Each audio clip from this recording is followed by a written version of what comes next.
இப்போ இவங்க ஷர்மிளாக்கா வந்து உண்மையிலேயே ரொம்ப ஜென்யூனா நான் வந்து மக்கள் மேலே ஒரு அக்கறை உள்ள ஒரு நபர் அப்படின்ற நபராக இருந்தாங்கன்னா இவங்க என்ன பண்ணிருக்கணும், பப்ளிக்காக ஒருத்தராக இருந்து உண்மையான மக்களோட கருத்து என்னவோ அதை தான் பேசிக்கணும் இவங்க.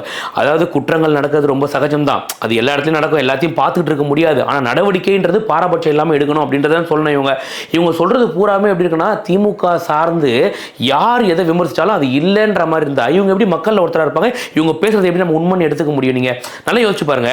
எனக்கு இப்போ இவங்க இவ்வளோ நேரம் பேசினாங்கல்ல, பேசுனதுக்கு அப்புறம் தான் தோணுச்சு எனக்கு, சரி ஓகே இப்போ அண்ணா யூனிவர்சிட்டி விஷயத்துல இவங்க என்ன பேசியிருக்காங்கன்னு போய் பார்க்கலான்னு போய் பார்த்தா உண்மையிலே ரொம்ப ஷாக்கிங்காக இருந்துச்சு எனக்கு. இவங்க சொல்றது என்னன்னா, ஏமா அத்தனை மணிக்கு அந்த டைம்க்கு ஏமா நீங்க தனியா போற அப்படின்னு கேட்குறாங்க இவங்க. இரவு நேரத்துல தனியா இந்த மாதிரி ஆள் நடமாட்டம் இல்லாத இடத்துக்கு தயவு செஞ்சு துணையோட கூட போகாதீங்க. பரவாயில்ல என் பாய் ஃப்ரெண்ட் கூட இருக்கான்னு நீங்க போனாலும் அங்க 4 பேர் சுத்தி வளைச்சாங்கன்னா ஒத்தையாளால என்ன பண்ண முடியும்? 4 பேர் ஏன் வரான், எதனால அவன் உள்ள வரான், என்ன தைரியத்துல உள்ள வரான், அதை பத்தி பேசல. நீ ஏன் தனியா போற?